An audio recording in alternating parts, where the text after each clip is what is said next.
What makes the world of synths and electronic music equipment so amazing is that there's so many people making really cool and interesting and unique things. And in today's video, we're gonna check out one such creator and one thing that I've helped make.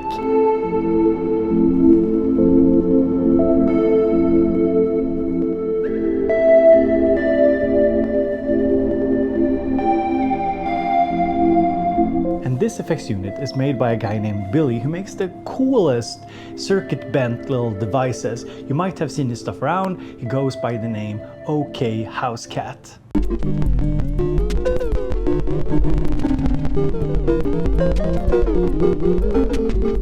So in today's Summer of Synths episode, we're gonna take a look at this effects unit, and I've also invited Billy to share his story, why he makes these circuit bent devices, what goes into it, and show some of his other interesting creations. So the story behind this device is that Billy and we started talking a couple of years back, and I had a rough idea of something that I wanted, but I didn't know how to make it, and he offered to help me put it together. And this is more of a prototype, but I do think you can buy it from Billy. I'll link his stuff down in the description.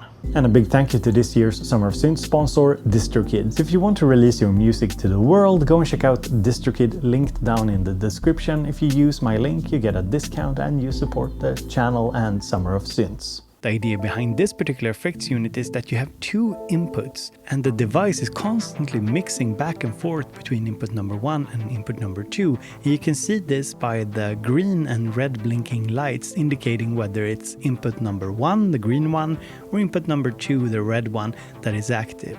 And then if you turn up the slice knob, you increase the rate at which you slice between input number 1 and input number 2.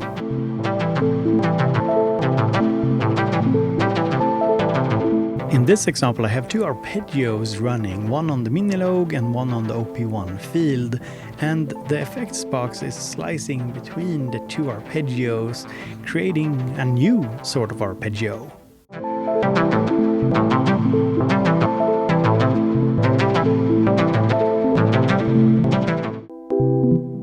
And the Sound Slicer Deluxe, that's the name that Billy has given this device, can also work as a delay.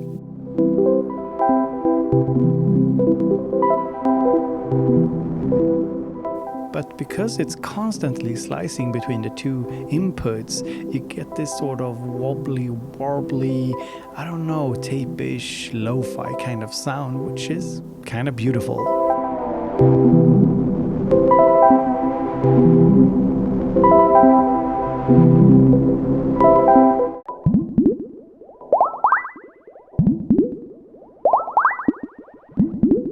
The best use case for the current iteration of this effect is having two synths play similar things and then have the sound slicer slice between the two inputs, creating an interesting movement and kind of lo-fi effect to the sound.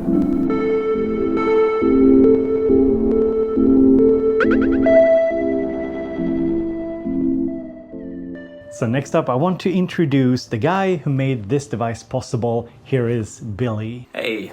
My name is Billy Procyse. I am an elementary school music teacher and sound maker in Nashville, Tennessee.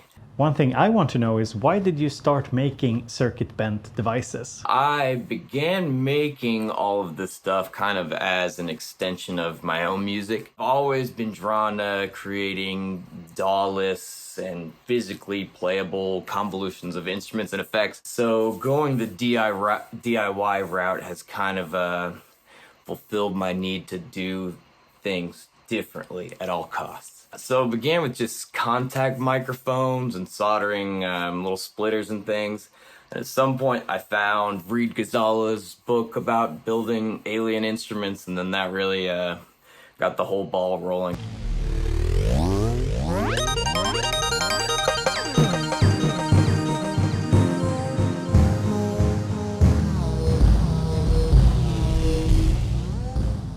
Here are some highlights from the things kicking around my invention shelves.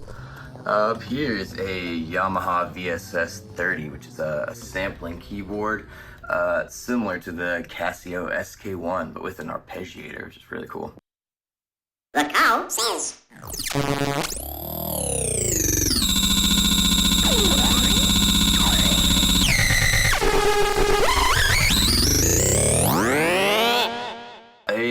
homemade spring reverb device. The bottom part is a karaoke machine.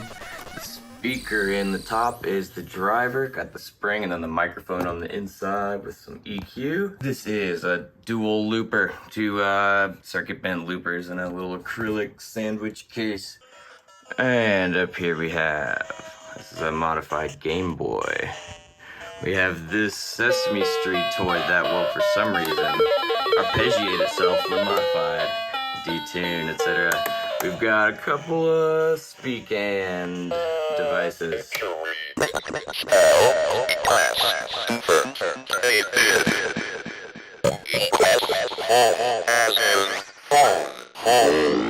Circuit bent harp.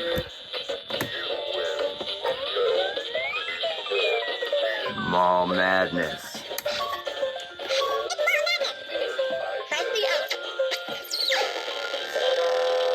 A bunch of this and that. Oscilloscopes, LFO, synth, ring modulator, little circuit bent keyboard, circuit bent phone, Blues Clues thing, another circuit bent toy. Press the paw print for.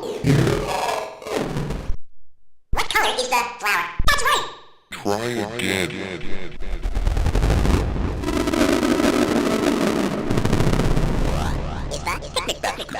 When it comes to making these devices, how do you actually come up with an idea for it? I've been fortunate in that a lack of ideas has not ever really been a problem. Also, being an elementary school music teacher is a unique opportunity to brainstorm with people who are not aware of what does not work, which is an interesting exercise. Let's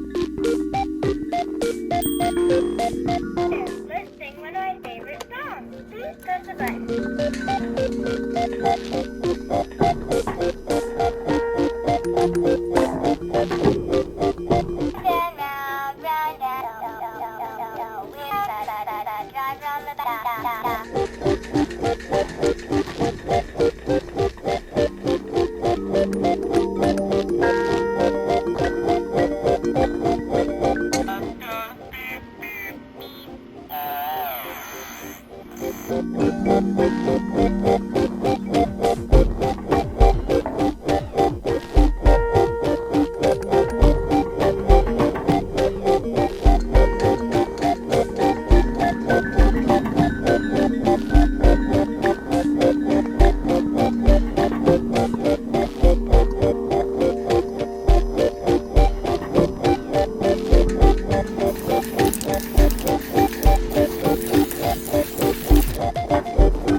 Come on board the bus. And on this shelf, we've got a melodica made electric and painted up. This is a sequencer built into the top of a butter container. This is a synth built into the bottom of a butter container. A laser harp, a control voltage distributor. This is a sampler built into a hamster ball, some kind of salad bowl with a Atari Punk console built into it. Texas Instruments Vocade, an old voice synthesizer. It's got all kinds of crazy stuff going on in this one. This is some toy called the Interactive Planetarium. And over here we have Bop It.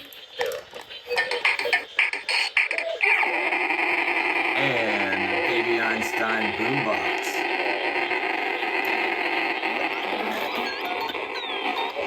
Another speaker, man. It's madness. Thank you so much, Billy, for talking a little bit about your process and showing us some of your devices. Now, where can people actually go and find you and your little gadgets? And my creations are available for purchase in my Etsy shop, etsy.com/shop/OKHousecat. You can find all the latest on Instagram, TikTok, YouTube. I've got lots of music on Bandcamp and my website, OKHousecat.com. Thank you, bye. So thank you so much for watching today's Summer of Synths episode. As always, go and support the creators that I have invited here to the channel. Thank you so much for being here. Hope you have a great summer. And a big thank you to this year's Summer of Synths sponsor, DistroKid. So if you're looking for a way to upload your music to, say, Tidal, Apple Music, Spotify, or other online stores, but you're not quite sure where to start, go and check out DistroKid. There's a couple of reasons why I like DistroKid and why I use them. And one of them is that they're very affordable at $22 a year for unlimited music uploads to all the relevant stores. Another reason is that they have a hyperfollow feature. So basically, when you upload your music using DistroKid, they also create this custom page where all of your links to all of the different stores and streaming services are gathered, so you don't have to put that together yourself, and you can just share one hyperfollow link to all your followers and listeners.